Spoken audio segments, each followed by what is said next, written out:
যাকে তুমি ভালোবাসো তাকে নয়, যে তোমাকে ভালোবাসে তাকে ভালোবাসো।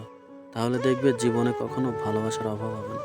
মানুষের বিচ্ছেদ দেয় যন্ত্রণা আর প্রতারণা দেয় অপমান। তাই মানুষের বিচ্ছেদ মেনে নেওয়া গেলেও প্রতারণা মেনে নেওয়া যায় না। শুধু ছেড়ে যাওয়ার নামই কি ঠকানো? আমি বলবো না। পাশে থেকে অভিনয় করার নামও ঠকানো। উপরে উপরে সবাই ভালোবাসা দেখায়, কিন্তু ভিতরে ভিতরে সবাই নিজের স্বার্থের দিকেই তাকায়। বন্ধু বলো কিংবা ভালোবাসার মানুষ, আজকের এই দিনে নিঃস্বার্থভাবে ভালোবাসার মানুষ খুঁজে পাওয়া খুবই কঠিন। যখনই সে বুঝতে পারবে যে তুমি তার জন্য পাগল, তখনই সে অবহেলা করতে শুরু করবে।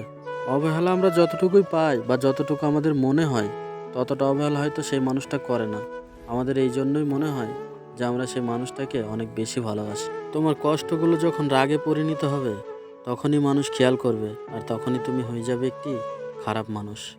সমাজে সেই সব মানুষগুলোকে বলতে ইচ্ছা করে যে দেখুন, মানুষ এমনি এমনি খারাপ হয় না। সেই মানুষটা তখনই খারাপ হয় যখন সে কাউকে ভালোবেসে আঁকড়ে ধরে বাঁচতে চায়, আর সেই মানুষটা তার সাথে বেইমানি করে চলে যায়। ভিডিওর কথাগুলি ভালো লাগলে ভিডিওতে একটি লাইক করে চ্যানেলটিকে অবশ্যই সাবস্ক্রাইব করে নেবেন। আর আপনার সুন্দর মনের কথা কিছু কমেন্টে বলে যাবেন।